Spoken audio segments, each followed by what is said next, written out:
ಹಂಗಂತ ಅಂದ್ರೆ ಇವಾಗ ಕಾಂಟ್ರವರ್ಸಿ ಪೀಪಲ್ ಅಂದ್ರೆ ಇವ್ರು ಏನು ಕಾಂಟ್ರವರ್ಸಿ ಮಾಡ್ಕೊಂಡಿದ್ರೆ ಗೊತ್ತಿಲ್ಲ ನನಗೆ. ಖ್ಯಾತಿ ಕುಖ್ಯಾತಿ ಅಂತ ಇರುತ್ತಲ್ಲ ಸರ್, ಖ್ಯಾತಿ ಆದವ್ರನ್ನ ಯಾಕೆ ಕರಿತೀರಾ ಅಂತ ಅಷ್ಟೇ ಸರ್. ಖ್ಯಾತಿ ಕುಖ್ಯಾತಿ ಅಷ್ಟೇ.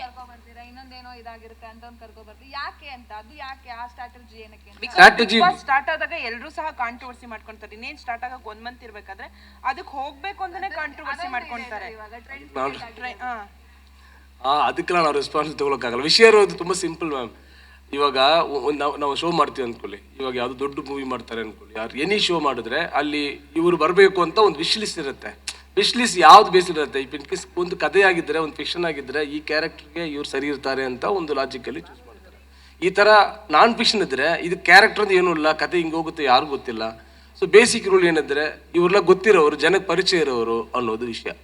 ಅದು ಒಳ್ಳೆ ರೀತಿನ ಕೆಟ್ಟ ರೀತಿನ ಹಂಗೇನು ಇಲ್ಲ ವಿಷಯ ಇರೋದು. ಇವಾಗ ಫಾರ್ ಎಕ್ಸಾಂಪಲ್ ಯಾರೊಬ್ರು ಇರ್ತಾರೆ, ಇವ್ರು ಕೆಟ್ಟವ್ರು ಅಂತ ಹೆಸರಾಗಿರುತ್ತೆ, ಬಟ್ ಹೂ ನೋಸ್ ಅದು ಆಮೇಲೆ ಕೊನೆದಾಗ ಅವರೇನಲ್ಲ ಅಂದ್ರೆ ಒಳ್ಳೆಯವರು ಅಂತ ಡಿಸೈಡ್ ಆಗುತ್ತೆ. ನಮ್ಗೆ ಒಳ್ಳೆಯವರು ಕೆಟ್ಟವರು ಅಂತ ಒಂದು ಪ್ರಾಸೆಸ್ಸಲ್ಲಿ ಯಾವುದೋ ಒಂದು ಪ್ರಾಸೆಸ್ ಮಧ್ಯದಲ್ಲೇ ಇವ್ರು ಒಳ್ಳೆಯವರು ಕೆಟ್ಟವರು ಅಂತ ಹೆಂಗೆ ಡಿಸೈಡ್ ಆಗ್ತಾರೆ? ಯಾವುದೋ ಒಂದು ಪೀರಿಯಡ್ ಬರಬೇಕು, ಅದಾದ್ಮೇಲೆ ಗೊತ್ತಾಗಬೇಕು. ಹಂಗೇನೆ ಅಂದರೆ ಅವ್ರು ಫೇಮ್ ಇರ್ತಾರೆ, ಅವ್ರು ಟಾಕ್ ಆಫ್ ದ ಟೌನ್ ಆಗಿರ್ಗೆ ಅಂದ್ರೆ ಯಾವುದೋ ಒಂದು ರೀತಿ ಯಾವುದೋ ವಿಷಯದಲ್ಲಿ ಯಾವುದೋ ಒಂದು ಎಲ್ಲರೂ ಗೊತ್ತಿರೋ ಫೇಸ್ ಆಗಿರುತ್ತೆ, ಅವರಲ್ಲಿ ಒಳಗೆ ಬರ್ತಾರೆ.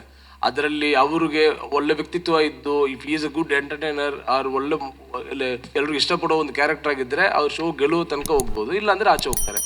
ಇಲ್ಲಿಗೆ ಇವ್ರು ಬರಬಾರ್ದು ಅನ್ನೋದು ಯಾವುದು ರೂಲ್ ಇಲ್ಲ, ಯಾರು ಬೇಕಾದ್ರೂ ಬರ್ಬೋದು.